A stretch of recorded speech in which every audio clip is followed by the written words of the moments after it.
राधे राधे दोस्तों, आप सभी का स्वागत है आपके अपने चैनल व्रत पूजन और कहानियाँ में। मैं आज आपको कार्तिक माह में सुनी जाने वाली आंवला नवमी की व्रत कथा सुनाने वाली हूँ।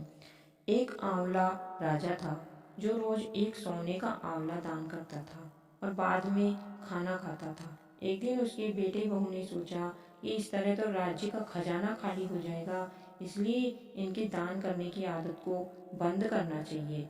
फिर राजा का पुत्र आया और राजा से बोला, आप सारा धन लौटा देंगे, इसलिए आप आंवले का दान करना बंद कर दो।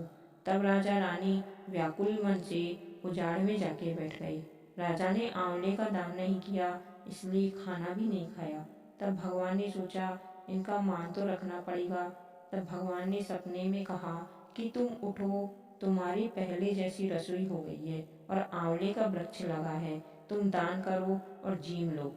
तब राजा रानी उठकर देखा तो पहले जैसे राजपाट हो गए और सोने के आंवले वृक्ष पर लगे हुए थे। तब राजा रानी पहले की तरह आंवले का दान करने लगे। वहाँ पर बेटे बहू के घर अन्नदाता का बैर पड़ गया।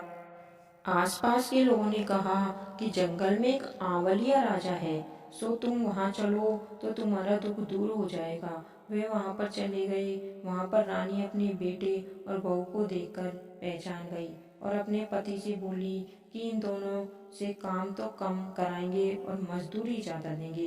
एक दिन रानी ने अपनी बहू को बुलाकर कहा कि मुझे सिर सहित नहला दो।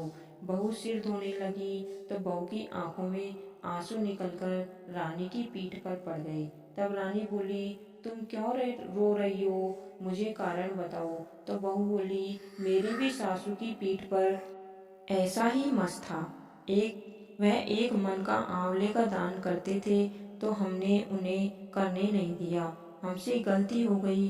तब सासू बोली, हम ही तुम्हारी सास ससुर हैं, तुमने तो हमें निकाल दिया पर भगवान ने हमारा साथ रख लिया। हे भगवान, जैसा सत राजा रानी का रखा वैसे ही सबका रखना। कहानी सुनने वाले और सुनाने वाले सभी का भला हो, आपकी सभी मनोकामनाएं पूर्ण हो। कार्तिक की और कहानियाँ सुनने के लिए चैनल को अभी सब्सक्राइब करें। धन्यवाद। आपका दिन शुभ हो।